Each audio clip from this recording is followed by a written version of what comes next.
खुदा के वजूद पर अक्ली दलाइल। कुछ लोग अपनी इस आदत के मुताबिक कि हर चीज के वजूद को अक्ली मेयार रेशनल स्टैंडर्ड पर जांचते हैं। अगर समझ में आ जाए तो उसके वजूद को मान लेते हैं और अगर समझ में न आए तो इनकार कर देते हैं। वो यही मामला अपने पैदा करने वाले खुदा के साथ भी करते हैं और अल्लाह ताला की गैर मामूली हस्ती उनकी मामूली रेंज वाली अकल की समझ में न आने पर इनकार कर देते हैं। इस तरीके से काम करने वाले रेशनलिस्ट कहे जाते हैं। तो आइए आज के इस वीडियो में अकली तजाबाती और अलामाती दलाइल के जरिए खुदा के वजूद को साबित करें।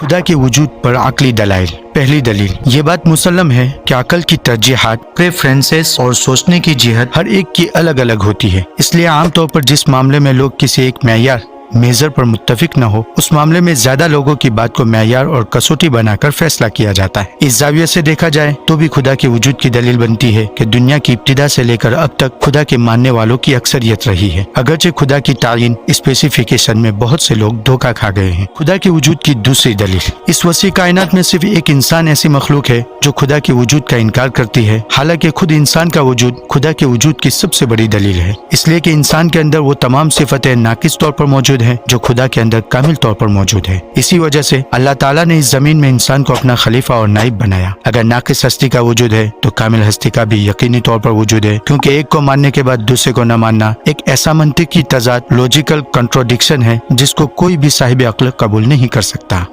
खुदा के वजूद पर तीसरी अक्ली दलील, इंसान की सोच खुदा के वजूद की दलील है, इसलिए कि हर इंसान सोचता है और वो अपनी सोच के वजूद पर करीने तदब्बुर, सेंस ऑफ थिंकिंग की बुनियाद पर यकीन रखता है। तो फिर कायनात में फैले अलामत और कराइन की बुनियाद पर अल्लाह के वजूद का यकीन क्यों हासिल नहीं हो सकता है? हालांकि जिस तरह उसे अल्लाह ताला की जात दिखाई नहीं देती, इसी तरह उसे अपनी सोच भी तो दिखाई नहीं देती। और जिस तरह अल्लाह ताला की जात किसी मादी शक्ल, मटेरियल फॉर्म में मुतसव्वुर यानी इमेजिन होकर अकल में नहीं आ सकती है, इसी तरह इंसानी सोच भी तो किसी मादी शक्ल में मुतसव्वुर होकर अकल में महसूस नहीं हो सकती है।